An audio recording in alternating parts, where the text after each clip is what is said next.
Okay, on to the next Skip the Line reaction, and this one is again for Tom Bredesen, so thanks very much for that. This one's called Madrugada. I'm saying it in Black Portuguese. I think Madrugada means dawn, if I'm not mistaken, in Portuguese.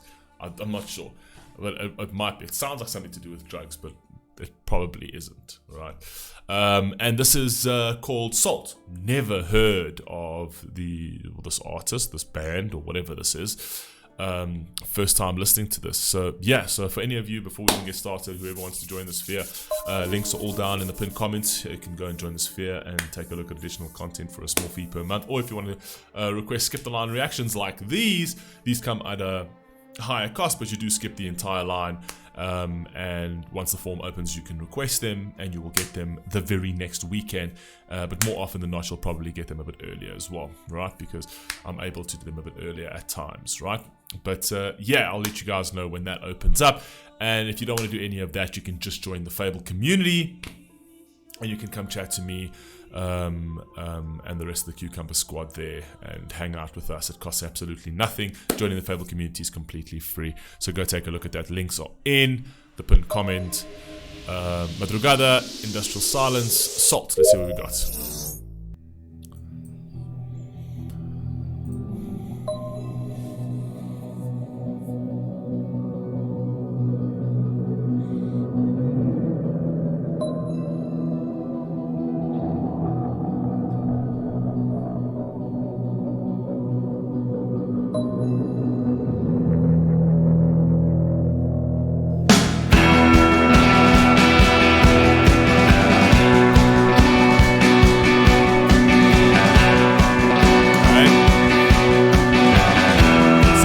Wasted at this point. No life without a fall. Now the wind has swept us all down to this mission wall. No life without a fall. Now the wind has swept us all down to this mission wall. Wow, very, very poetic. It's basically saying like we're all in this, right? This. No one gets spared over here. Everyone gets swept by this systemic wind, essentially, who takes us down to this mission wall, right? That everyone has to compete. Very interesting. Down to this mission wall, and the love we pray to keep has buried us so deep. And me singing this same sad song. I fell into her arms, her warm and loving arms. She said, you can never be free, you can never be like me. Now I'm a mad dog and I'm mean. Now you, honey, are my queen. Let us sleep tomorrow in the mellow wallow. Oh, there. So far as what I'm getting over here is hard times and relationship of some sort. That's what I'm getting so far. I fell into her arms and she said you could never be free. Right? Sounds very George or very Orwellian over here. Sounds very much like the plot of 1984 over here. But let's carry on. In the mellow wallow, oh, there's still time to borrow. And in the mellow wallow, I'll never have it all. Tonight I'm screaming at the wall. Feel the paint off with my reed. Such material has no choice. Peel the paint off with my voice. Curse this city's deep black song. Now I'm sleeping on the floor. Honey, I'm soaking wet in. Oh, they're coming out, they're coming out, they're coming for me. As long as we are free, we'll be doomed to live and die under the great suburban sky. And I'll always holler. So for as long as I don't know if he's saying are free or aren't free, we will always be doomed to live. I mean, I guess the are free and aren't free It could go either way, depending on how you look at it. But we will always be doomed to live under the suburban sky. So what I'm getting from this so far is that it almost sounds like this is like a relationship. So it feels as if it's a relationship between two people, right? Which is seemingly strong, right? But it's almost like destined to be, their lives are destined to be very average. Their lives are destined to be sort of mired in poverty, right? Because what I'm getting over here is the way he's sort of tying in like environmental aspects to this like sort of relationship love aspect, right? Where I'm getting sort of slight sort of nuances of the fact that the relationship is somewhat strong, but the environment isn't. And the only thing holding them is the fact that they love each other, right? But in loving each other and being in the situation that they're in, or he's in, is that they will forever be poor. So they will forever be sort of like grassroots level. Because he makes mention of like that under the skyline or something skyline. So like, it's almost like we're destined to be, yes, we all love each other, and yes, we are in this relationship, but you'll always be destined to live like somewhat modestly, if not poor, because this is just the system we're in. It's like there's nothing more to me. There's nothing more that I have to offer you than this love. I don't have much more. I'm not a man of materialistic stuff. I'm not a man that can provide much more, right? This is the life that I can give you, and you can take the love for what it is. But I'm never gonna fulfill any sort of dreams for you. Is that somewhat accurate? I'm not sure. Sounds a bit offish to me, and a bit all over the show, if I think about it. Wait, let me just carry on. We'll be doomed to live and die under the great suburban sky, and I'll always holler in the mellow wallow. Oh, there's still time to borrow, and in the mellow wallow. He says we'll be doomed to live and die under the big suburban sky, under the great suburban sky. The great suburban sky, essentially. It's like, that's all I have to offer you, right? This is it. This is the average life. This is all you'll get, essentially. So that's what my love comes with. A very sort of, maybe it's also like an introspective thing where like you sort of, you're born and like kind of like trying to ask like, what else is there to life, right?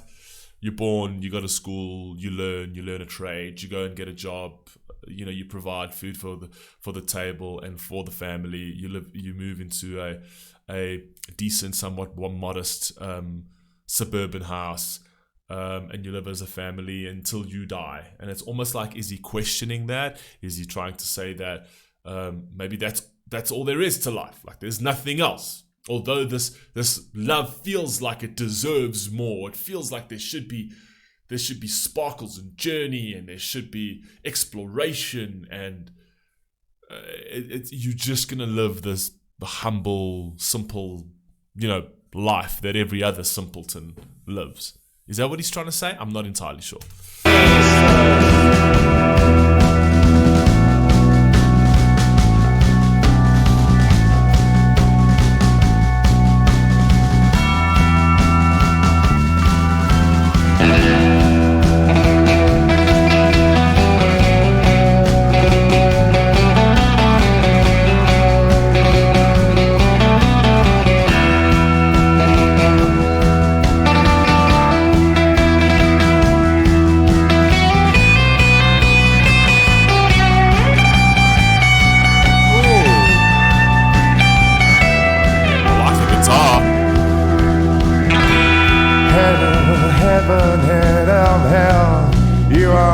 treated me quite well, washed me up upon a shore. Now I'm scratching down your door. All the words become my hands, cold and broken on the floor. Peeling goose flesh off your back, pulling back your long black hair.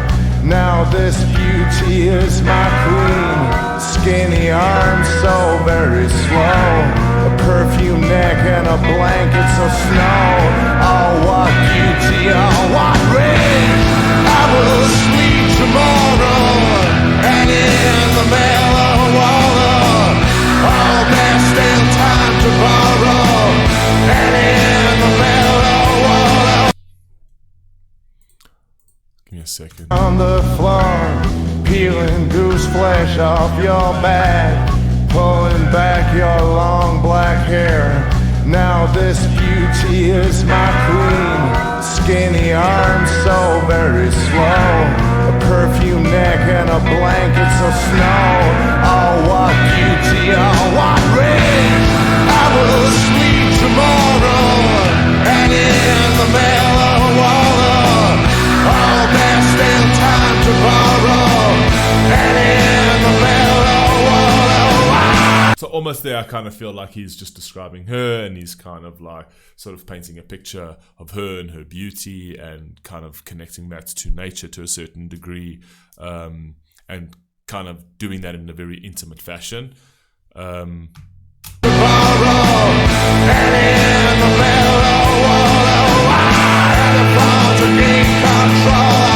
Lost and swept away. I will always wait out. Won't you listen now? When we sleep tomorrow, we'll never have it all. Now the wind has swept us all down to this mission wall. And see, the rhythm is your hand. Speed the rhythm, speed the band. This is the bright amphetamine sky. Amphetamine sky. I like the fact that he's like sort of alluded that to sort of methamphetamine, so kind of meth, essentially, sort of like the meth sky. It's kind of a drug. So again, I'm going to stick to my actual theory over here, because specifically in this line over here where he talks like we'll never have it all, so he's basically saying like, okay, we'll have each other, but and as beautiful as that is, and as addictive as this love is and whatever else, it's kind of like sort of bringing to light and making it very clear so that there's no sort of misconceptions over here. There's nothing more to this outside of this love. We'll never have it all. We're always going to be these sort of grassroots level people. We're always going to be these mediocre people, and we're going to have to find solace in each other and find beauty in each other. But somehow we will be doomed to the system that we're in, that and the winds that have taken and had made others fall.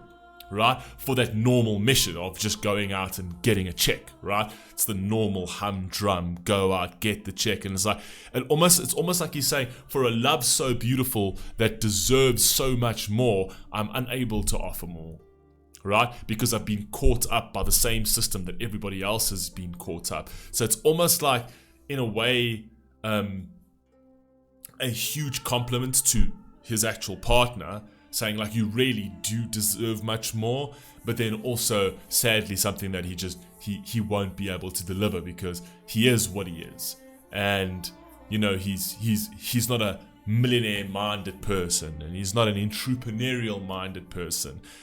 He's taken the same route that millions of others have taken, and that should